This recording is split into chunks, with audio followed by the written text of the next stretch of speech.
So what actually happens in a Reiki session? You would come to my space here if you're coming for a physical session. You normally book online. That's how it works. It means that you're booked into the system. It automatically prompts you to tell you the night before that you're with me, and it will also prompt you when you get home. The experience of the website for me is the best way, or if you're coming through Instagram, you can find me in the link in above in the link tree, and that's where you'll get all of my YouTube channel, my booking system, everything is there. So it means it sort of takes a little bit of the I don't need a secretary, put it that way.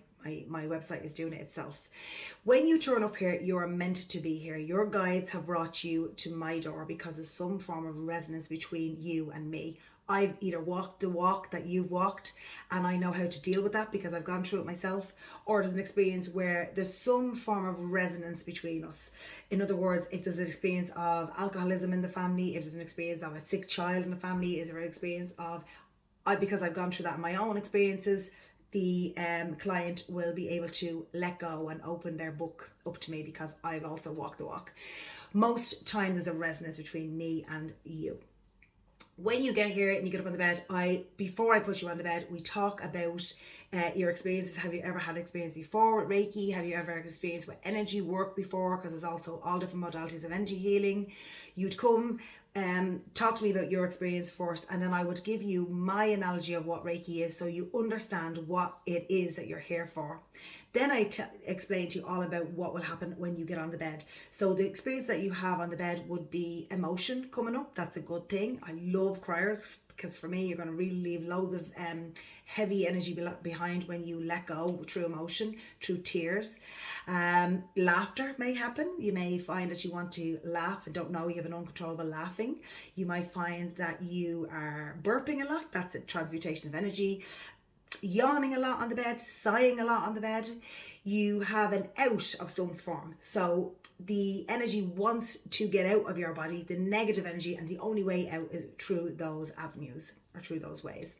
You have physical movement on the bed. I have a lot of my clients who are movers. I will show you that another time, just not to throw you into the deep end right now, but I have physical movers who get on the bed who physically their body takes off moving, because negative energy, when it wants to leave, it's going to leave out through the fingers and out through the feet.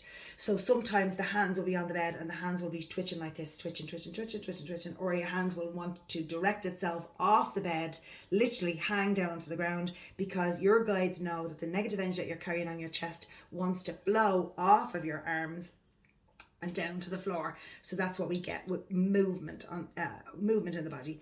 I have some people who move very vigorously, and I have some people who move very slightly. So movement happens.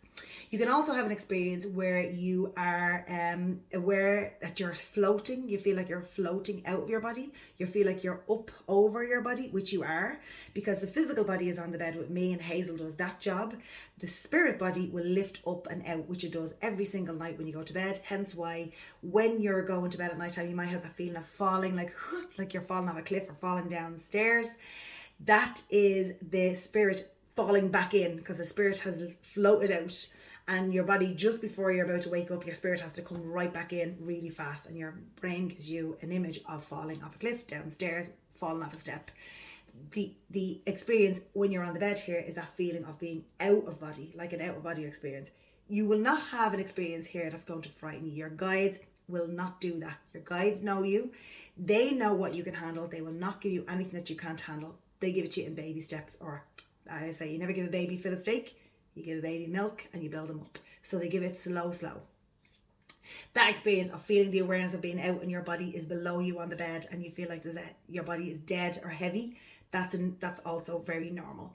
You may have an experience when you have your eyes closed where you become much more, be able to see more clearly. So you have your eyes closed and all of a sudden memories start to pop back in. Your crown chakra, your pineal gland, your third eye becomes really activated in a Reiki session. So all of those start to amplify and you start to see more clearly your colours, where your body is being worked on. So each colour is connected to a chakra. So your guides will show you blue if they're working on your throat chakra. Your guides will show you red if they're working on your root chakra. You'll be able to see these colours. And now in the last few months, I'm having so many of my clients coming who are going back to past life experiences. That used to happen before, but it's happening more than ever now because our energy is now shifting up. We're moving from 3D, the heavy, dense energy body that we had, and we're moving into 4D and 5D, which means that we're now able to connect to our 8th chakra, which is above our head, which is the part of us that knows everything about our experience that we're living now, the human experience that we're living now, and all of the other lives we've lived, and all of the experiences that are coming, the higher self, oversoul, above us. So if I was to ask you a question in a Reiki session, why do you think you're afraid of the water? You will just connect to your higher self and say, oh, because I died on the Titanic. It will just flow out of your mouth really easily now, because now we have awareness of our older experiences, our other lives, and we have an awareness of why we're going through this experience. We'll just know, we have a knowing. So when you're on the bed having a Reiki session, you can also go back to past life experiences. So that is a really powerful session. That's a much deeper session. I'm having people who are booking in for Reiki and having past life sessions, going back into past lives. And because I have done past life regression, the course in it with Dolores Cannon, I'm level 2 in that. I have done full 5, 6, 7 hour sessions of QHHT or past life regression. So I am fully equipped to be able to guide you in an hour and guide you back out. So I go with the flow. Whatever happens when you come to me is I'm intuitive. I work on what's happening in the now moment.